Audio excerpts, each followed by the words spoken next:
Good morning, comic book fans. Welcome back to Comics in 5 Minutes. I am your ever-loving host, Shorty. I'm taking a bit of a break from my usual just new release kind of reviews this week because it's been another quiet one. But I've been carrying on reading the TKO books, and I've loved every single one of them. They are, so far, with this exception, some of the most progressive, interesting comic books I've read, with really nice takes on stuff like gentrification, racism, Orientalism, misogyny, and, well, pretty much a whole bunch of stuff, all accounts of which is very much in my wheelhouse. So I kind of get the impression that, yeah, they're going to be for me, and as much as I like them, they might not necessarily scratch the same as everyone else. But I read Graveneye yesterday, and it is certainly within the TKO wheelhouse of doing different things than I expected in terms of a bit more representative of usually marginalized groups. In this particular instance, it's a very, very female-focused horror story. And for horror movie fans, particularly, you probably know like the two most common tropes of females or female-presenting characters in horror movies. They literally get murdered by stalkers, or they are the last girl. There are occasional like interesting takes where it goes a little bit different, like the revenge one where they come back after they were the final girl to deal with the problem later on, and there's other bits and pieces where you get them, but they do stand out as being unusual because these tropes are ingrained into a lot of what makes horror movies.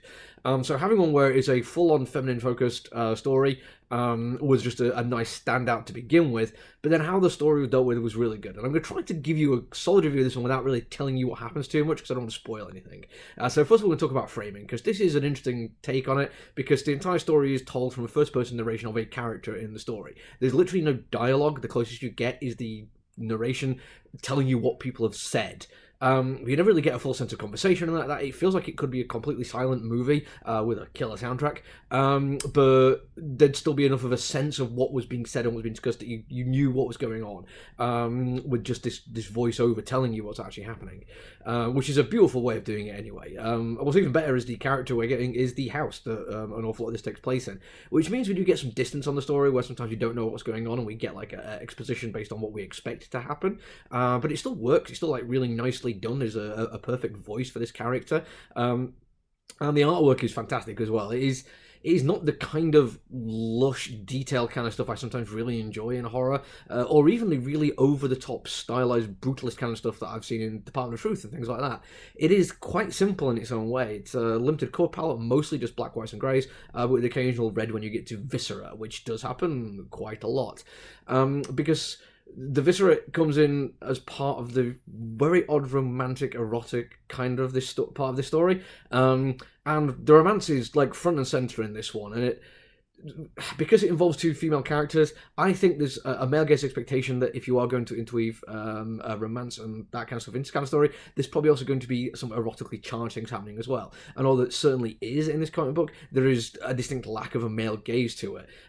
There is a mixture of eroticism and horror, which makes this one of the most unsettling horror stories I've ever read, because it doesn't do anything that I expected it to do, or at least it's not displayed in the way I expected it to be displayed.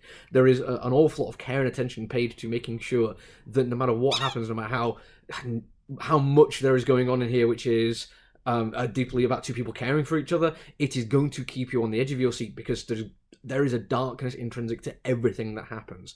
And that darkness is really quite effectively done because there is also, although it hints quite heavily at it, there's no supernatural explanation for the darkness within. There is no Indian burial ground to take on top of my head. There is no vengeful spirit inhabiting a person. There's no ghosts or something happening in a past life or animal avatar going on.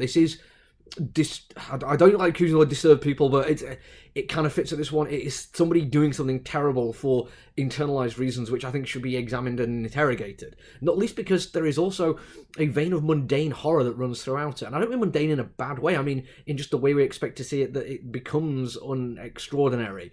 The kind of thing which happens with alarming regularity. And the fact that it's displayed in this comic book as just being part of a day-to-day life of one of these characters, it really hammers home how mundane it is, but also how horrific it is. The fact that it's just seen as a thing and barely even commented on, and it doesn't even seem that shocking to the person that this violence has been inflicted on, because we are so inured to that kind of violence, that the over-the-top, lurid, visceral horror we get from the main character does stand out. And I think it is worth looking at how we see those two different things.